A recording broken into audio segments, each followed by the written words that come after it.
drinking tea over there. Isn't that Yearlon?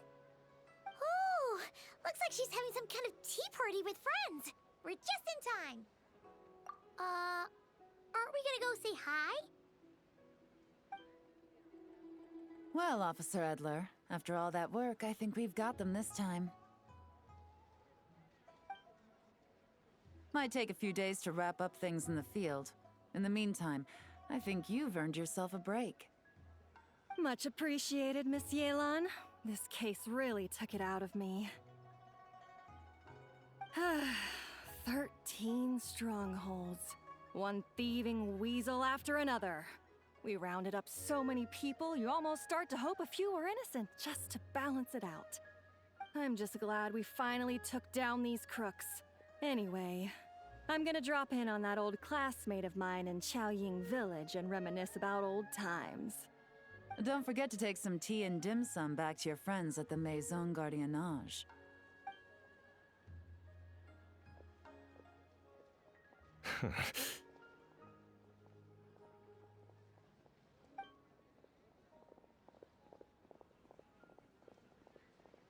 Oh, looks like Yearlon's friend left.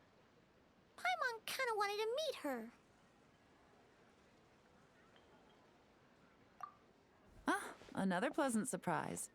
Traveler, Paimon, take a seat.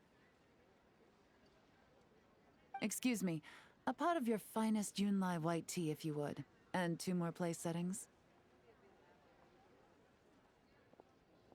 Now, judging by that expression, I assume you came over to ask about the 2 spies that were just watching us.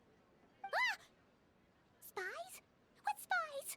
There were spies around here just now? Oh, more than that, I'm sure.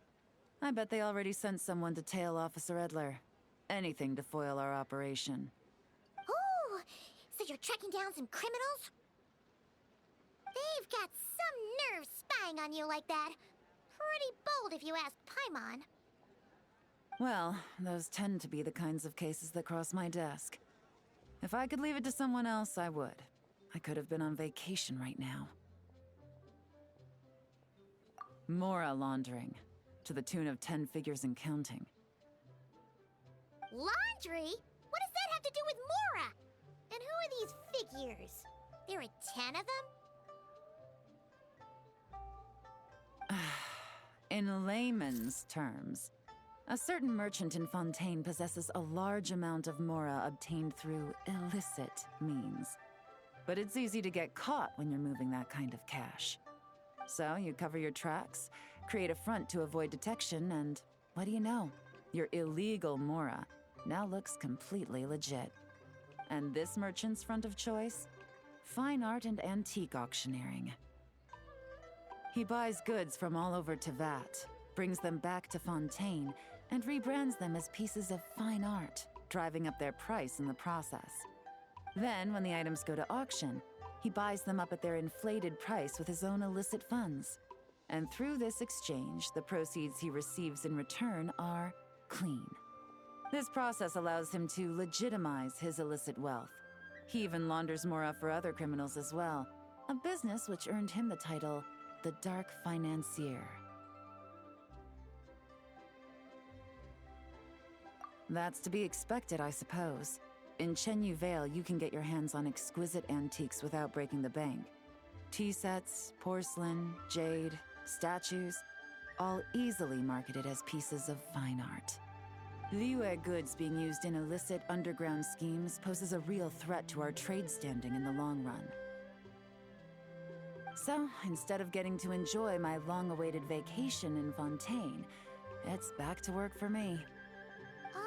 Okay, Paimon thinks she gets it now. It's like moving Mora from one hand to the other. In other words, just disguising where it originally came from. But if you know what this merchant is up to, shouldn't it be pretty easy to catch him? You go to the auction, wait for him to appear, then nab him right as he goes to purchase his expensive piece of Liyue art. Not a bad plan, Paimon. But there are too many loose ends. If you were the mastermind behind this whole scheme, would you really expose yourself as the face of the operation?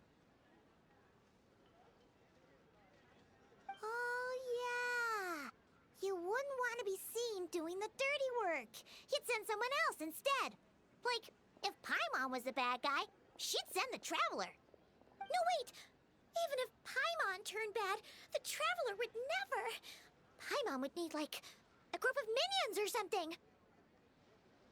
Oh. Oh! Paimon gets it now. Even if you track down the goods, if this dark financier guy isn't the one doing the buying at the auction, you won't catch him. It's not just a matter of who's at the auction. You also have to source the goods, transport them back to Fontaine, get them to the auction house, none of which are tasks he performs himself. He has a whole crew to hide behind. Tracking down the goods is already complicated enough. They change hands so many times, the trail is almost impossible to follow. So the most logical course of action is to play the long game. You start small. You find someone you can follow behind all the smoke screens, who'll lead you straight back to the dark financier himself. Wait, so you were just pretending? And to think, Paimon thought all that stuff about wrapping up the case and taking a break was actually true. Right you are, Traveler. Working with the Millilith and Officer Edler, we managed to launch attacks on all of the Dark Financier's strongholds, which allowed us to nab most of his crew. Those spies just now were his most important agents, the two people he trusts to have direct contact with him. The first is Corday, a senior member of the Fontaine Antique Association, in charge of auctioning off the goods. And the other is Dodamani, a ship owner from Sumeru and longtime cargo transporter. They're under pressure to salvage the situation, so we let them slip through the cracks on purpose. The goal is to make them think that, by some stroke of luck, they're in the clear and have room to act. They think keeping tabs on Officer Edler will allow them to operate under her radar and get whatever remains of their goods out of Liyue. But little do they know, while their attention's fixed on her, I'll be secretly gathering the intel that's gonna bring them crashing down. So, interested in coming along for the ride? I'm curious how you take to this line of work. Could be some potential there. Yeah, we kind of stumbled into this whole thing, but now we're a part of it too. Let's do it! For Yelan, for the people of Chenyavale, and for, the Liyue business world. I admire your selflessness, Traveler and Paimon. Let me be the one to look out for your self-interests, then. Namely, your payment. How about we do this the Fontainian way? You'll get exactly what a top agent receives for a dangerous field mission. Getting started is always the hardest part, but luckily, I have a lead. The Dark Financier's crew is even more on guard than usual, so our best bet is to do some counter-surveillance to get on the right track. And I think I know just the place to start. Let's head northeast and see if I'm right.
All right, let's start our investigation here.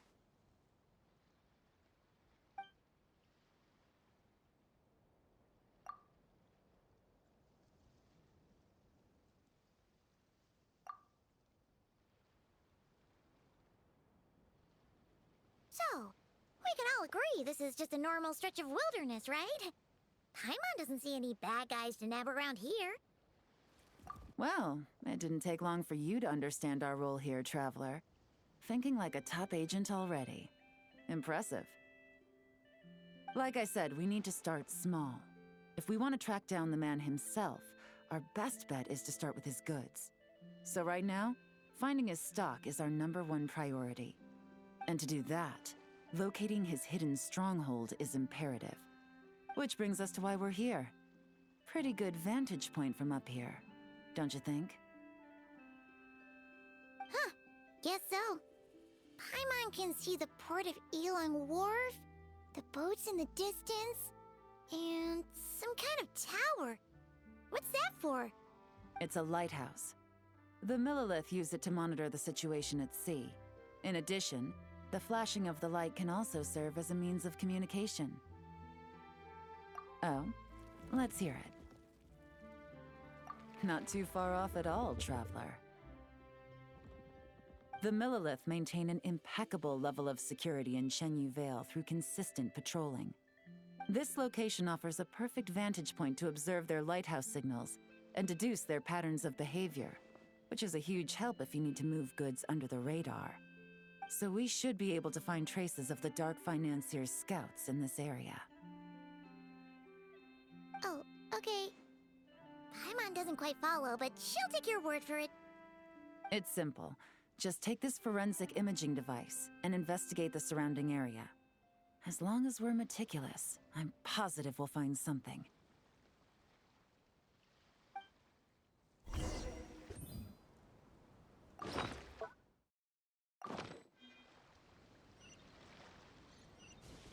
Well, all set?